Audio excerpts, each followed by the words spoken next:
Good evening and welcome to Wednesday on Bad Dog Comedy TV, live on YouTube and Between Friends, the show where friends talk to friends about their friendship. Our friends this week are Coko and Daphney. Yo, what's up, everybody? Welcome to Coko and Daphney on Bad Dog Comedy TV, Between Friends. I like the music, the soca vibe. It's so nice outside, by the way. You know. That's it. Oh. Wow, the DJ just cut the music. Yeah, so Sean's like, no more soca vibes. aggressively. That's like when the basement party, when the party was over and they just want you to leave and you don't want to leave. Yeah, or like the time where you're at a party and then someone knocks down the computer and then you have to leave. Wow. I chose violence right away. Okay, I did that. Violence, activate.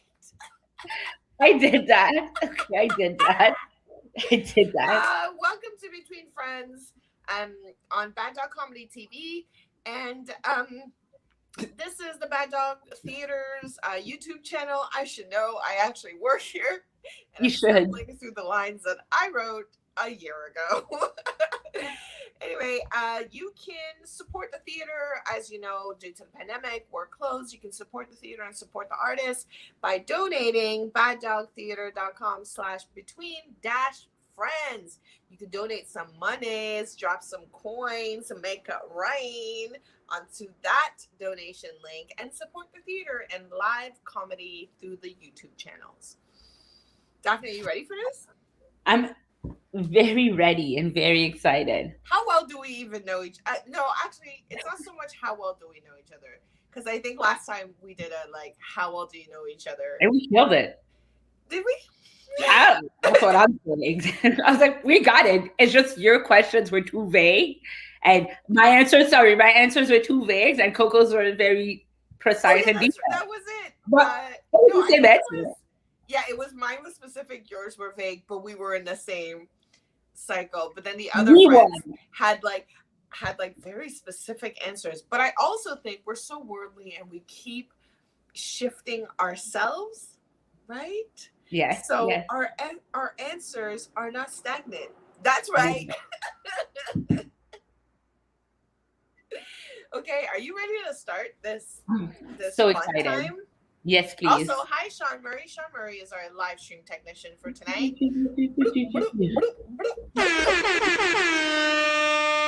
That's right. Sean's been to the bashment.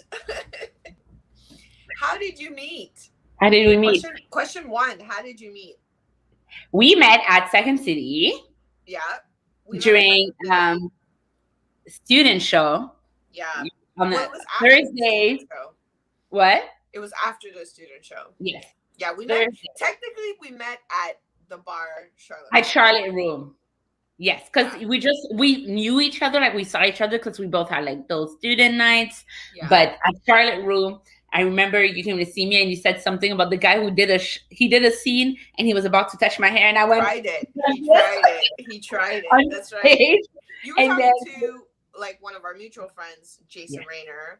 You were talking to him. I still remember it was the corner right by the kitchen door. Yes. And I came and I was like, "What's up?" And you were I saw what you did when the guy trying to touch your hair. You moved back. And no one else would have clocked it. Only another Black woman would have clocked it. Of course. It was so funny though. Yeah. I couldn't believe, I think that it was 2012, that in 2012, this white guy tried to touch your hair on stage. For no reason. It had nothing to do with the scene, nothing to do with the character. And I was like, Yeah, I couldn't stop laughing. My character went, It was a character choice. That's what I'm saying. Yes, I feel like it's always a character choice to move away from. So I was at the bar, and I remember us, I talked about that, and then we talked about just having seen each other.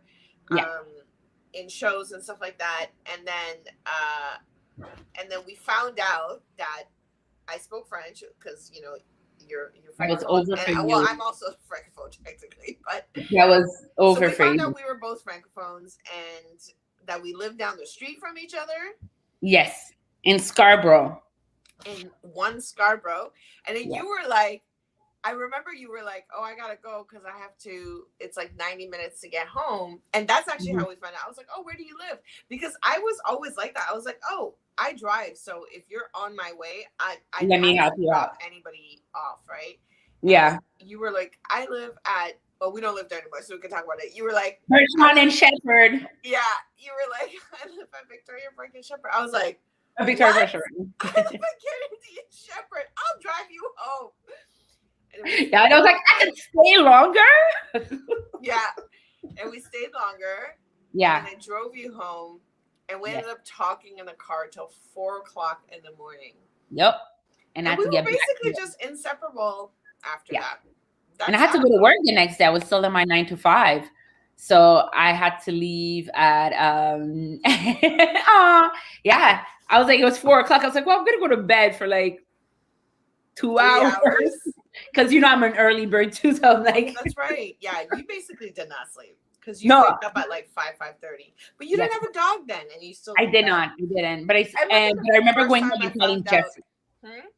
I remember going home and immediately telling Jeffrey, oh my God, I just met someone. She speaks French and she's Black and she does improv and she lives in Scarborough. So nice. I told them. And everything else we talked about. I remember the first time. This is like a side story. I just remember the first time I found out how early you woke up. It was on a trip. I woke up and you were like this on your phone, like this. You were like this. Because that's what I always do. I thought that you were awake because I snore. So I thought you were awake because I woke you up. And you're like, no, this is how early I get up. And I think I thought you were lying for a while. That's what I do. Yeah. And I always say that it's so unfortunate that I'm like, I naturally wake up very early, like 5, 6, but I'm not productive. I was like, this really sucks because I wake up and it takes me like 2 hours. But like, what am I doing? And it takes everybody 2 hours to get up. But I'm just in my head, and I wish I woke up. But I'm just like, I'm up. I could do things, but life is funny. And then I start, especially when I'm drunk. You still end up doing things earlier than people because if you're up at 5:30 and you're in bed 2-3 hours, you're up by like 8. You're physically up by 8, and your brain is up in a way that someone who's up at say 7:30 and then at work at 8 is not. Right? Yes. I'm like, and you know me, once I'm up. Like I can't really take naps and stuff like that. But that was when we traveled. This is doing comedy. You find out about people when you travel with them. Yes. Yeah. That's what made our friendship like. We had this similar goal, and we talk almost the same way, even though we didn't grow up in the same area. But there's that understanding immediately and traveling. Okay, question 2. Next question. What was the first show you did? I know. Oh, wait, I don't know. The one we did. I'm thinking about 212. We did shows before 212. Yeah, we did. Maybe it was Matt's show. I think that was our first set together. Like killed it. Yeah. Huh? Killed it. We back then we had a form too. We didn't keep that form. That's right. 3, 2, 1. Called 3, 2, 1. Yeah, we cut that. You were like, "Yo, can we stop this shit?" But like that was very cute. But we like our own warm up. I remember Matt trying to figure out Matt Folliott. Matt Folliott. Give it up for Matt motherfucking Folliott. Who is Coko and Daphney's coach? Yeah, who is our coach? I remember he was like, a lot of like duos and stuff have like, or just troops have like a signature style. Yeah. And I think we tried for like a year, maybe not. A year, because we played 6 months without shows at the beginning, and then we started doing shows. So for like a year, we tried to figure out a format, and then Matt was like, maybe you just don't have a format. Maybe your signature is your style. And we're like, true. Yes. Well, I think Matt also realized that when we started doing word association, he called the Coko and Daphney word association. That's or just the real word association. We couldn't just do word association. as we talk, remember one word would just get us into like, I don't know, like, because we started having, So, and I think that also showed him, I mean, I can't speak for you, Matt, but I'm assuming, because you're a great coach, that he was like, these girls are doing their own thing. This is, they know the rule, that's how it is with rules. You want to learn the rules so they could say, fuck you, I'm not using any of those. You're like, oh, that's very nice. But you need to know them. And that's how we approach improv. Honestly, that's really my favorite thing to do is I like knowing the rules. I like learning the rules. And then being like, fuck you. Yeah. You're like, You're so classy. I'm like, fuck you. Yeah, we were like, I think people often think that you are like the loud and wild one and I'm like the timor. It's actually the opposite. Do people know this? that I'm not wild? What?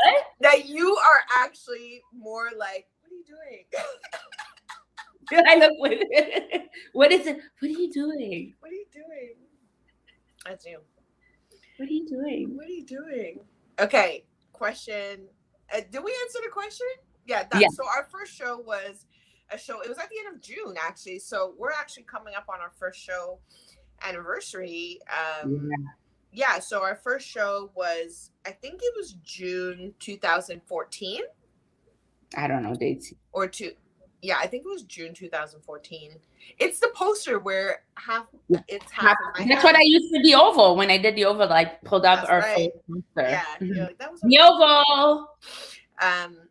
Yeah, so we just did a set. So Matt Folliott used to host comedy nights where he would just showcase all of the troops that he coached, which is like so nice. So nice. A comedy bar, and it was the main stage. Well, actually, fun fact. Our first show was at Baltic Avenue. Yes. Which was the now former Bad Dog. Bad Dog, Baltic Avenue. Yeah. So one could argue that our first show was at Bad Dog. Cool. Okay, question 3. How would you describe each other as performers? Oh, okay. Who wants to go first? I'll go first. You go first. Coko is, well, it goes back to the first time we saw each other performing. Yeah. I mean, that we talked about our first time meeting. I thought you were such a smart performer in a way of like, you really took your time to listen to what's happening. And I said that earlier. Also, it's not just that you took your time, it's that you paid attention to stuff. Like there was nothing that happened that you didn't clock and stuff like that. And you always brought it back. So I thought you were such a smart performer.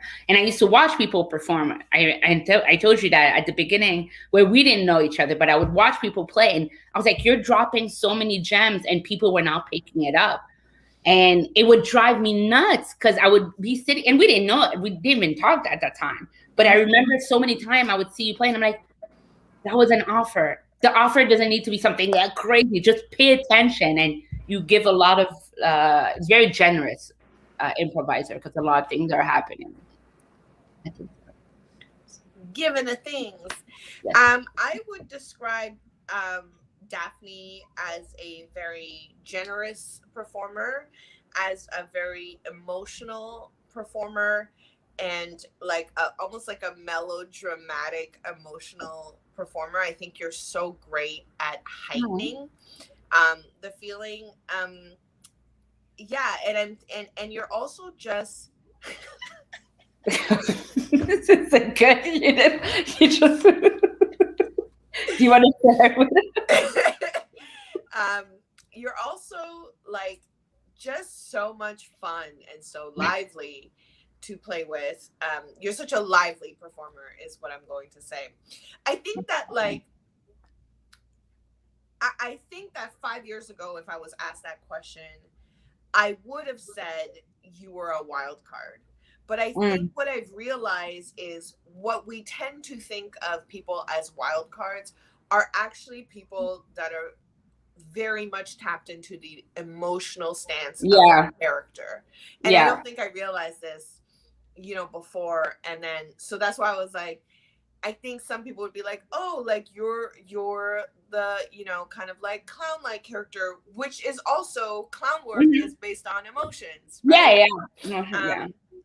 So I would say that I think one of the things that's really great about playing with you is how because I pay a lot of attention to detail, and I pick up the little things, and I make an emotional stance of it, and then that counter. So it's like, what's so great about playing with you is like scenes are bubbled in this kind of like drama. It's not just when we do scenes, it's not throwaway characters, throwaway lines. It's like we care about what we're putting on a show about. Yeah, we care. Yeah, but it's not even just like, oh, like, yes, we care about the show, we care about being on stage, but it's also like we take such an emotional stance, both of us, in different ways that it lives in this kind of like dramatic bubble. And one of the scenes that I can think about is the scene in Ottawa where this was like, oh my God, 2016. We went to Ottawa, and I played a flat screen. I played a TV. Yeah. I played a television, and you played the person that was throwing out this television. Yes. Like this scene lasted like probably 10 minutes because we were exploring the emotional stance of the like old technology being chucked out as the new. Yes, because I got a new TV. You got a new TV, and you know, and also you were kind of like aging me, being like, you can't even play Netflix. I can't even plug my PlayStation. Like, you still have a VCR. Nobody has that anymore. You know, kind of like, and it's like, if you think of that, we talk about people like that. So and you were the person who had to tell your TV that you were getting rid of the TV. Yes. It was emotional. Yes. It was emotional. And it was just, and that's what I mean by like, that scene could have just been gags, but it was emotional and dramatic. And it was so lovely. It was so much fun. And we've done that before. And it's funny you say that. I'm going to give a shout out to Avery Jean. But one of the things that has said in one of my classes, and I'm saying that to Avery Jean, that I'm like, anything could be an emotion, right? And you could add an emotion on anything. Like, we've played TV, we've played avocado, we've played Christmas ornaments, right? You were better. And for me, the fun and the play, having fun, and I always say that is so important. And having someone who's like, yes, we're gonna do this, and I could go as wild as nothing is gonna drop, because you could have made it seem like, oh, what the hell is going on here, or whatever. However, every time we had those scenes, nobody's judging each other. Nobody's like, well, that's not my style of.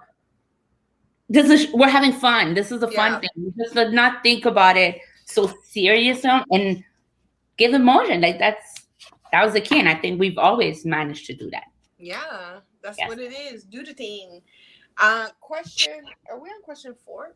Next question, please. Next question, please. What was your favorite performance you've done together? Oh. What was your favorite performance you've done together? It's hard to pick. That's hard to. That's very hard, because I'm gonna say something, then I'm gonna. But then there was this one, and then remember this. I would say probably. Okay, I'm gonna say. I'm gonna be this person and do 3. Actually, I don't need to.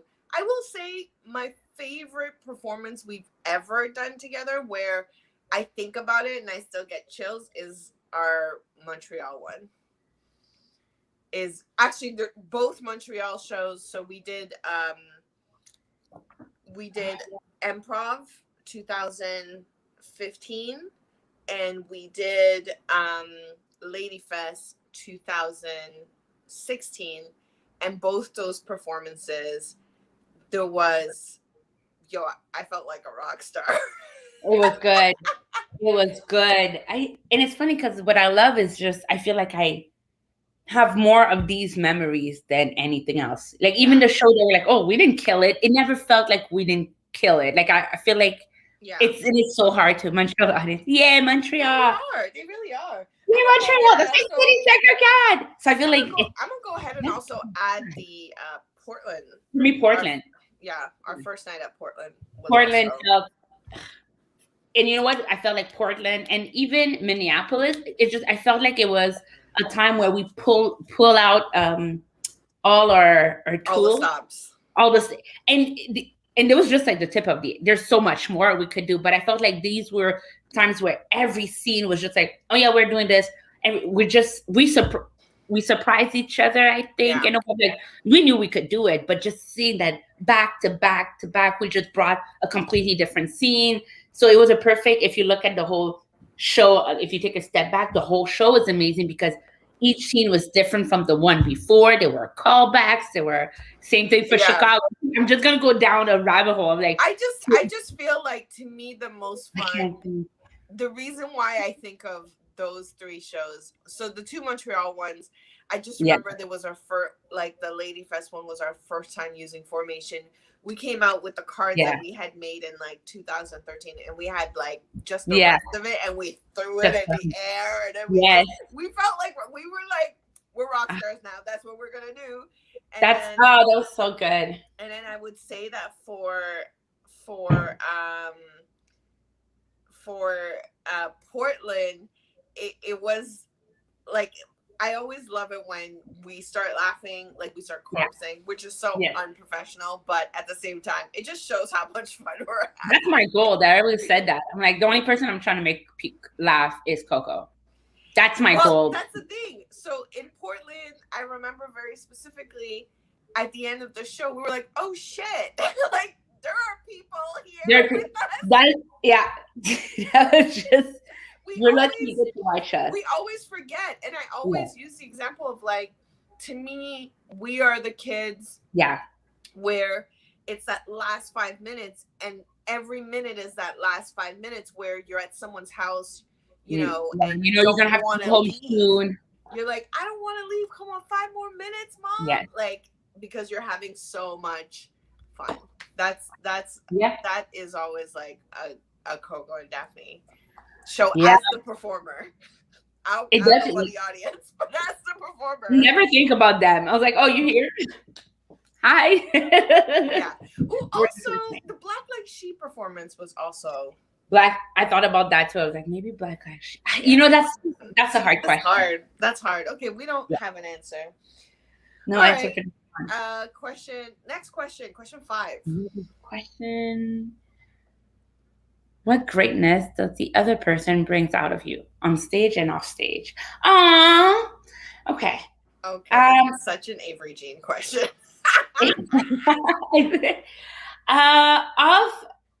Off stage, definitely. Off stage? It's on stage and off stage. Oh, okay. So off stage, organization or spoiler. I wrote these. I didn't know it, Jean. I did not know.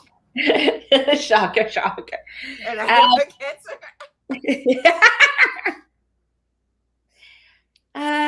I would say that, yeah. Organization. Okay. I feel like I make everybody organized. Yeah, and it's like that's a part that's very. I absolutely learn from you. Just the way you are.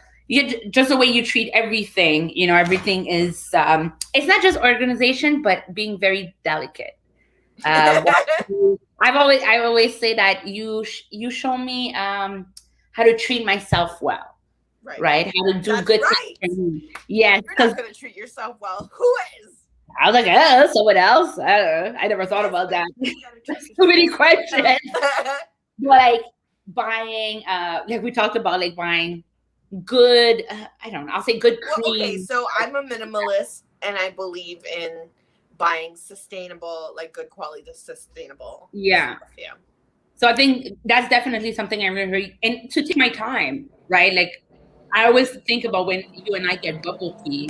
I got my thing, ripped the plastic. Literally the last time we got bubble tea. And I push it in, and then juice spills everywhere, and I don't know where the little plastic is, and I always lose half of my bubble tea because they have fallen off. And then I look at you, and then I'm drinking, and it's already done because I drink it. Last time you looked at me, you're like, I'm already done. And I'm like, I haven't even started. You didn't even poke the thing. You didn't even get poked yet.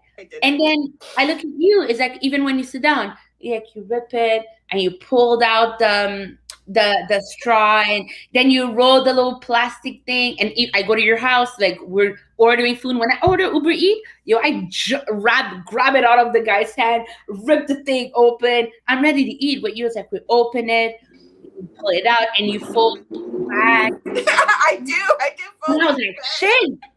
Moi, je suis prête à manger. I'm like, donne-moi le sac. I open it. Like, oh my God. I don't even transfer everything. So ça m'a pris, I'm going to speak French. It showed me to really take my time. And it goes back to like meditation for me, because of the person I am. I have to sit down, and it doesn't come naturally to me. It's not something that culturally is big in my house.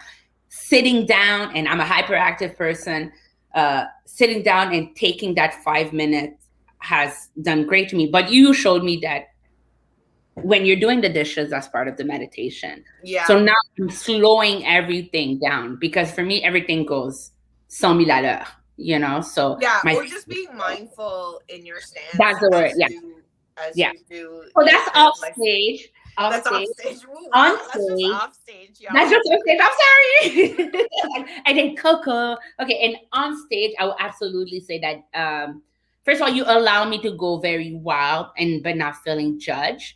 You know, and I'll take off stage, and I'll just say, in a career, again, it's add structure and standard. Like, we started Coko and Daphney. I was like, let's just get on stage and do some fun shit, you know? And you were like, we're going to be a brand. We're going to have t-shirts. We're going to have cards. We're going to have a Facebook account. I was like, I just want to get on stage, and then we could smoke some weed outside. I don't understand, like, and don't get me wrong, I want to act, but I never thought about applying this. If you're going to do something, I always relied on, like, not that I'm good, like I'm the best, I'm like, I'm going to have fun, and I'm going to do a good job on stage. But never, the whole, it's a brand. I had never heard of that before. And having matching t-shirt, this are all etiquettes, and I apply. So on stage, in my career, and off stage. That's a lot of explanation. Sean, are you still here? Avery, Jean, are you still here?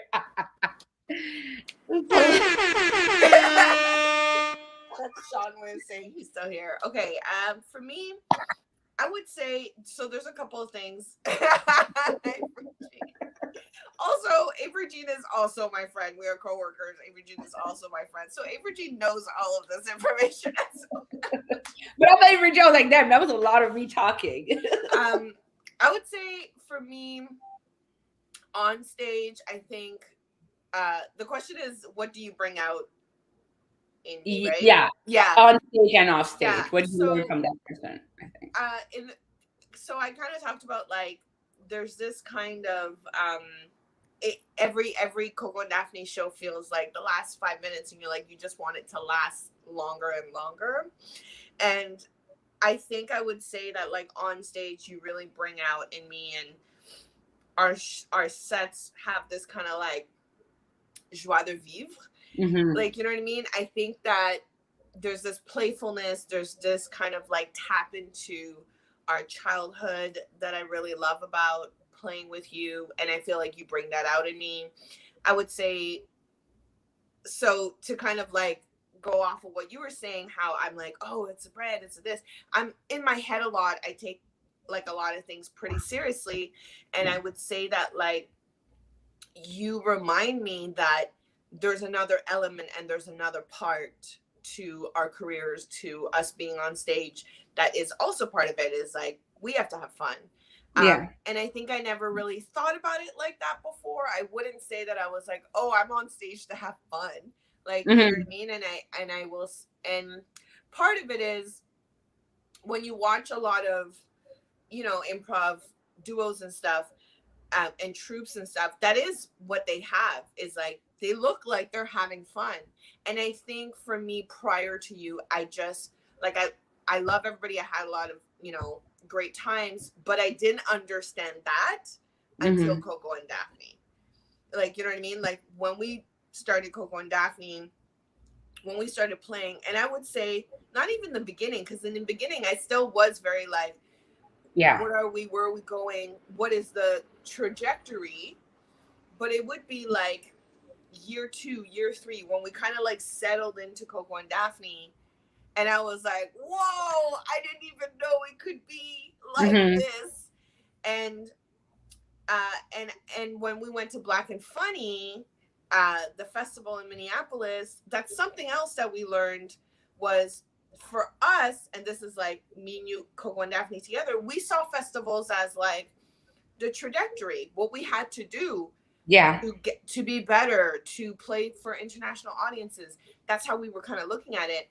And we didn't understand when our, like, you know, white improviser friends would be like, oh, I love festivals. It's such a great time. I get to hang out with everybody, see my buds. And we're like, what? And then we went to the Black and Funny. We're like, oh, this is next level. So yeah, like, so you constantly kind of bring that out in me. And I'm always like very excited to do a Coko and Daphney show because it takes me out of my head. It's just about having fun. And I know that like, it's going to be a good time. And also I think there's just this kind of like understanding because we're also, you know, really good friends, best friends. Best friends.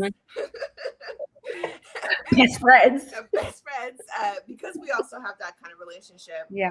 It's always like, oh, I can't wait. Like, you know what I mean? It's almost like when you go home and you know that one dish that the family has, you're like, oh, I can't wait to eat that. Like, you know.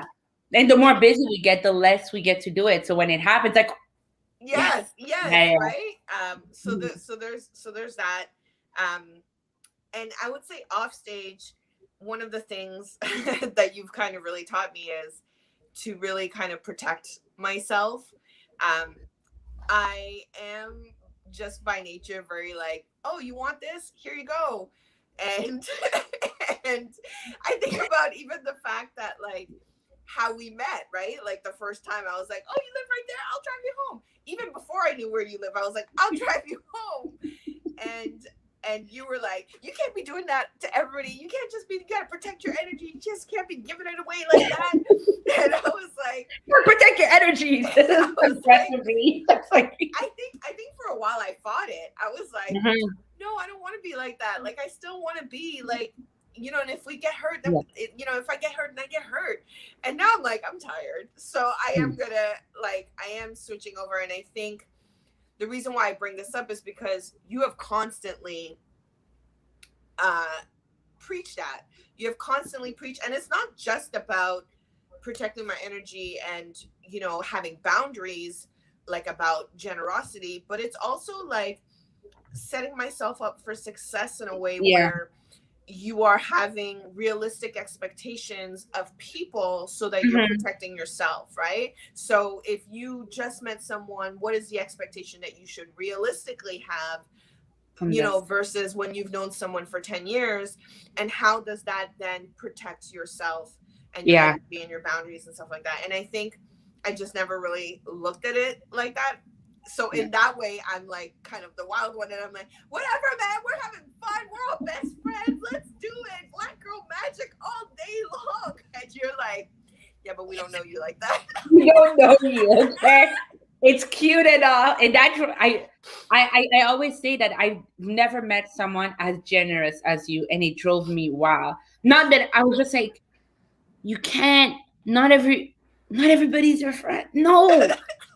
And us, is that we always say on the flip side, I am, you know, like you said, bubbly, and I talk to everyone, but I don't, like, it takes me time to actually say that person is my friend. And you saw that at the beginning, I was like, it takes me a while for me to even say we're friends. I'll be like, we know each other, we hang out, like friends. We're not friends. And watching someone who has so much to give was like, and I'm very protective of you. Yeah, you know, we all know how protective of me you are. And it's because I don't protect a lot of people. A lot of people are like, oh, get back up. Get back up, because that's how it works, right? Get back up. It's like, oh, you fell? Well, get back up, because we're all getting back up. But seeing it's you know, when you see someone that you care about, you're like, let these people wait. Just wait in the back. Shh. Ooh, that's so funny. Okay, so I think those are the 5 questions. Hey there. It's me, the god of friendship. I'm this P. This is what I am. I'm the god of friendship. This is the bit. All right. I've seen the shows, and yet it shocked me and started making me giggle. Okay. Well, it's probably the intense emotion in my voice that's shocking you. No, it's so cute. So it's time for the lightning round. Are you ready for the lightning round? Yes. So the way that this is going to work is there's 10 questions that are going to come up rapid fire. I'm going to play some fast jazz to really get your pulses pounding. And the idea is to point at the person you think the question most applies to. So, and I won't be here. So, and be ready because StreamYard is mirrored. So it's going to be a real Wild West right off the top. Okay. All right. Are you ready for this lightning round? Yes. All right. Have fun. Yes. P. Okay, this way. Who's most likely to cry? I don't really. You don't really cry? You fall asleep. I fall asleep, yeah. Who is most likely to cry movie? Who's most likely to get lost on the way to a gig? I don't know where I am right now. Who is most likely to break a world record? Both of us. I was gonna say both of us. Both of us. Yeah. I like that. I was gonna say that. Who's most likely to forget there's a show? You know what? Both of us. It's happened to both of us. Yes, but not a lot. I don't like this question. So shut up. We're not these people. Who scares the easiest? I think I'm scared. You? Okay, you. Yeah. You. I don't think he's scared. You know yourself best. I'm a little bit jumpy. More grounded. Who's my? I mean, I think we know the answer to that. It's me. Who is most likely to be a reality TV judge? Probably me, I think. I would say you, but I would jump in. Yeah, I would jump in 1 or 2 episodes. I want in on that. I want that check. Who is the best liar? Oh. Me? You. I don't know. I don't know. I'm not sure if I should. I don't know what said me. Because I don't consider you a liar. And I don't consider you a liar either. You don't lie. This one? Neither one of us. Yeah, this is not a question for us. Who is most likely to be the group hug? Hey! Fuck that shit. Don't touch Montreal Sector can't be hugged. Who loves improv the most? Honestly, Daphney. Yeah. Daphney, fuck it up. I'm always like, this is another improv. Don't touch me. Yeah, that's really how it is. You know this. That's pretty much how it is. I know all of this, but now the world knows. Yes, now there is a record of it's official. My meticulousness. Yes. So that's the show. We are Coko and Daphney. I'm Coko Galore. And I'm Daphney Joseph. And this is Daphney Joseph. And the God, the P of friendship is Sean Murray. Sean Murray?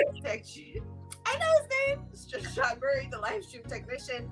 And the producer of the show is Avery Brennan. Please donate at .com/between-friends. That's how you can support the artist, the channel, and live theater, live comedy happening, being live streamed to you. Please go to baddogtheater.com/between-friends. We have one more show at 9 p.m. tonight called The Oval, which is a parody of The Circle. And I'm in it tonight. I will be in it. Guess who I'm playing? I don't know. We'll see. So we'll see you soon. Thank you. Have a good night. Bye.